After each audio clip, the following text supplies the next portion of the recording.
অনেকদিন পর মেঘমুক্ত আকাশ দেখছি। এই রে, কে পড়লি ওখানে? পড়ে যাচ্ছিস কি করে? অনেকদিন পর ঝলমলে আকাশ। শোনা, ওই জেঠিমাদের বাড়ি থেকে ছুটে গিয়ে নিয়ে জুতো নিয়ে দরজা বন্ধ করে দিয়ে যাবি। ওই ছোটোটা আটকাবি, বুঝলি, না হলে ছাগল ঢোকে। ছাগল ঢোকে, কত গাছ সব খেয়ে নিচ্ছে। আজকে অনেকদিন পর বেশ ভালো লাগছে। ও বাবা, এই দিকটাতে মেঘ, এই দিকটায় একটু বেশ পরিষ্কার আকাশ। আজকে খানিকটা তাহলে কাচাকুচি করা যাবে। গমটা রৌদ্রে দিতে হবে। গম না রৌদ্রে দিলে ভাঙানো যাচ্ছে না। আরে পর, জুতো পর, জুতো পর, জুতো পর, জুতো পর, আমি দাঁড়িয়ে আছি, জুতো পর। এই যে মেয়ের খাবার এনেছি সঙ্গে, মেয়েকে খাওয়াবো, চল। কি কোথায় টপ করে বৃষ্টি পড়ছে, রৌদ্র ঝলমল করছে।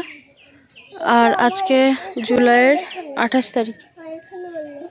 তাই আজকাল অনেক রাত্রিবেলা ঘুমায়, 1টা-1:30টার দিকে ঘুমায়। আর সেই সঙ্গে আমারও ঘুম হয় না।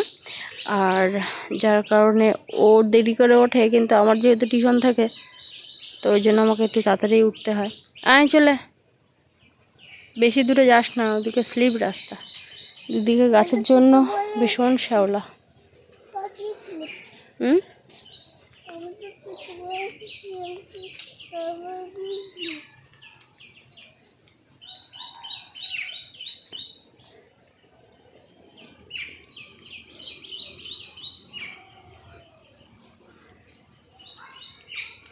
এখন কিন্তু তাল পাকছে, আর গাছের নিচে ওই যে পড়ছে, তাল কুড়ানোর লোক নেই।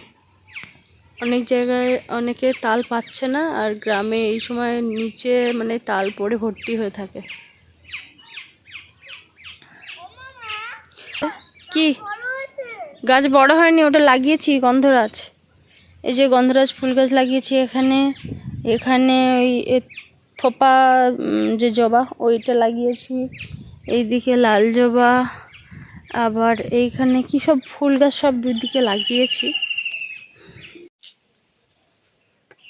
মেয়েকে এক্ষুনি খাওয়ালাম, আর খাওয়াতে তো বেশ অনেকখানি সময় লাগে। তার মধ্যেই মানে রৌদ্র কেটে গিয়ে মেঘলা করেছে। কোথায় যাবি? জেঠিমার কাছে যাবি না আমার কাছে থাকবি? তা চল চল, তোকে দিয়ে আমি একটু কাজকর্ম করবো। যাই হোক, এখন মেয়েকে খাইয়ে নিয়েছি, অনেকক্ষণ নিশ্চিন্তে থাকতে পারবো। মাঝে আমি সমস্ত কাজকর্ম সেরে ফেলবো, কেননা বাসি কাজকর্ম আমার কিছু হয়নি। শুধুমাত্র মানে ঘুম থেকে উঠে ফ্রেশ হয়ে বাচ্চাদের কাছে বসেছিলাম।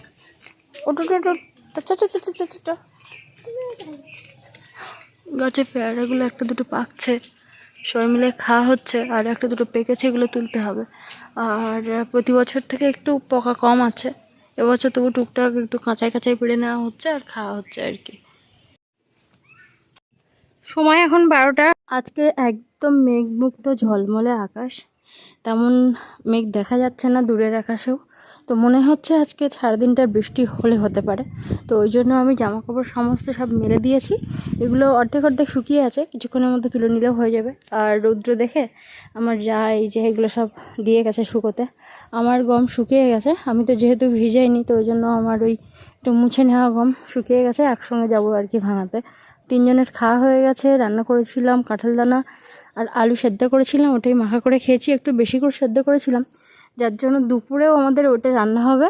আর সাথে হচ্ছে ডাল সেদ্ধ করেছি, একসঙ্গে সেদ্ধ করে নিয়েছিলাম। তো আগে এখন আমার মেয়ে খাচ্ছিল, তো ভাবলাম এগুলো মেলে দিয়ে দিই।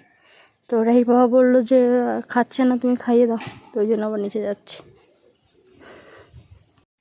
দেখা কত বড় প্যারা, দেখা সামনে ঘর। খুব বড় বড় দুটো পেয়ারা পাড়া হয়েছে, আর এখানে আমিও দুটো পেয়ারা পারলাম। ভাত বসিয়ে দিয়েছি। এখন বাগানে এসেছি, কিছু সবজি তুলবো। তার আগে আমি চালটা ধোয়ার জন্য নিয়ে গেছি। এই যে একটু একটু চিচিঙ্গা হচ্ছে, আর সব কিসে ছিদ্র করে দিচ্ছে। এত চিচিঙ্গা হয়েছিল, এত ঝিঙে হয়েছিল, আমরা একদমই খেতে পারিনি। তো রাহির বাবা বললো একদম ছোট অবস্থা থেকে যদি তুলতে পারো তাহলে খেতে পারবে। এই যে এটা যেমন এই যে এরকম হয়েছে আর কি। তো যাই হোক, ভাজা করব, ওই জন্য এই যে 3খানা তুললাম একদম ছোট অবস্থায়। তো এই বোধহয় প্রথমবার আমি চিচিঙ্গা তুললাম, বাকি বড় হওয়ার জন্য রেখে দিয়ে সব নষ্ট হয়ে গেছে। এই যে এগুলো সব নষ্ট হয়ে গেছে, ওই যে ঝিঙে ঝুলছে, ওই চিচিঙ্গা ঝুলছে, মানে কিছুই খেতে পারিনি আর কি, সবই ওই কিসে পিঁপড়ে কামড়াচ্ছে না। অনেক জামা কাপড় সব ছাদে মেলেছিলাম, হঠাৎ করে বৃষ্টি আসে তো সব তুলে নিয়েছি। আর এখন এসেছি এই দিকটায়, একটু পুঁই শাক তুলবো। এই যে পুঁই শাক আলু দিয়ে রান্না হবে।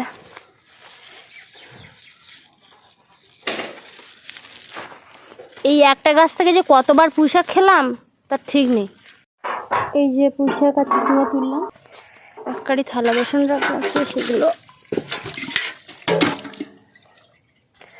এখনো মাজা হয়নি। একটা ঝিঙে করা হয় না।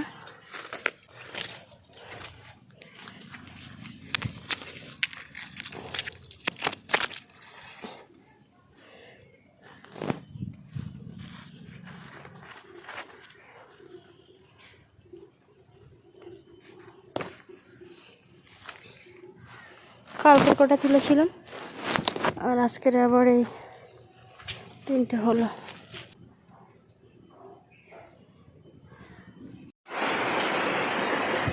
এখনই বৃষ্টি নামলো। কি এনেছে তোমার জন্য তোমার বাবা? খাতার বই। তাই? বাবা, আমার মেয়েটার কত কষ্ট হয় খাতা বই বইতে বইতে। কি বই এনেছে দেখি তো? ওয়ার্ড বুক। আমি ওয়ার্ড বুক আনতে বলেছিলাম, এইগুলো তো তোমার আছে, আবার আনি এনেছে। আদর্শ লিপি খাতা, বাবা পুরো 1 কেজি খাতা। আমি এইগুলো বলবো। এটা কতটা খাতা? হ্যাঁ? ও বাবা কি বলছে? ও বাবা কি বলছে? কি বলছে? এটা কত দামি খাতা? ওটা 100 টাকা কেজি। 1 কেজি?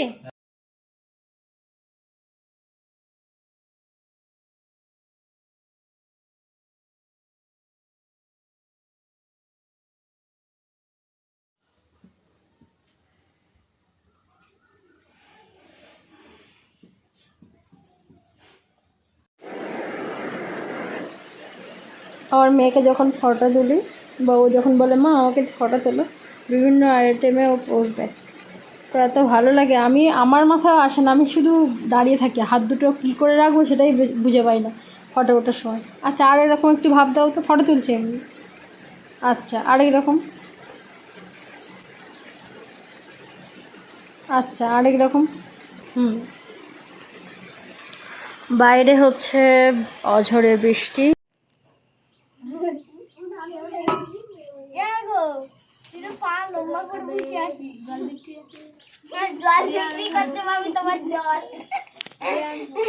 স্নেহাদিকে দে। এটা হচ্ছে সুজির বড়া আর এটা হচ্ছে তালের বড়া। তালের বড়াটা দিদি দিয়ে গেছে, সুজির বড়া আমি করেছি। আমি একটু লাল করে ভেজেছি আর দিদিদের জন্য তুলে রেখেছি একটু সাদা সাদা মতো। যে কোনো জিনিস আমার একটু লাল লাল পছন্দ হয়, যেমন লুচি বা কোনো বড়া, সবই আমার লাল লাল খুব পছন্দ হয়, মানে পোড়া পোড়া টাইপের হবে আর কি, এরকম বেশি ভাজা হবে। তো যাই হোক, আমি আমার মতো ভেজে নিয়েছি আর ওদের একটা ওই দেবো বলে একটু সাদা করে ভেজেছি আর কি। বিকালেও তো আমার টিউশন থাকে, তো ওদের ছুটি দিয়েই না একদম সন্ধ্যা হয়ে যায়, তারপরে কলসি নিয়ে কলেজ যাই আর মেয়েকে নিয়ে একটুখানি ঘুরি। 2-1 দিন দেখছি আমার মেয়ে একদম রাস্তায় হাঁটছে না, শুধুই বলছে কোলে উঠবো কোলে উঠবো। তো যাই হোক, অবশেষেও আজকে ভীষণ কান্নাকাটিও করছিল। এবার কলসি নিয়ে হয় কি, ওকে মানে কোলেও নেওয়া যায় না, আরও সারা রাস্তা কান্নাকাটি করতে করতে আসে। তো আজকে ওটাই হয়েছে আর কি। আর রাহি পাপার টিউশন থাকে 4টে থেকে, আর বাড়ি আসে ওরকম 9টা 9:30টার দিকে বাড়ি চলে আসে আর কি। তো মেয়ে আজকে খুব তাড়াতাড়ি ঘুমিয়ে গেছে, ওই জন্য আমি ভিডিওটা এডিট করার সময় পেলাম না, হলে আমার মেয়ে সারাদিন ঘুমোয় না। আবার মাঝে মাঝে দেখা যায় যে দুপুরবেলা যদি ঘুমোয় তো আবার রাত্রি 1টা 1:30টা বেজে যায়, আর ও জেগে থাকলে আমার বসে ভিডিও এডিট করা, ভয়েস সেট দেওয়া, মানে ভাবতেই পারি না আমি, মানে হবেই না, কোনো দিনই হবে না। আর মানে এডিট করতে গেলে এক মনে দেখা যায় যে এডিট করতে হয়, বা ভয়েসের দিতে গেলেও সেটাই হয়। তো যার কারণে ও ভীষণ বিরক্তি করে আর ভীষণ কান্নাকাটি করে, একভাবে ফোনের দিকে মানে কোনো কাজ করা যায় না। এবার ও যখন 1:00টার দিকে ঘুমায় রাতের বেলা, তখন দেখা যায় যে ওর সঙ্গে আমিও ঘুমিয়ে পড়ি। মানে এই করে না ভিডিও অনেক সময় করা থাকে, কিন্তু আমার ভিডিও এডিট করা হয়ে ওঠে না, ভয়েস ওভার দেওয়া হয়ে ওঠে না। আমারও ঘুম হচ্ছিল না কয়েকদিন। আর বাড়িতে ছোট বাচ্চা থাকলে যা হয় আর কি, দিব্যি সব কিছু কাজকর্ম চলছিল। তো গত ভিডিওতে আমি অনেক অনেক বন্ধুর কমেন্ট পেয়েছি যে রোজ ভিডিও দেবে, কেন দিচ্ছ না। ভীষণ ভালো লেগেছে আপনাদের ভিডিও মানে কমেন্টগুলো।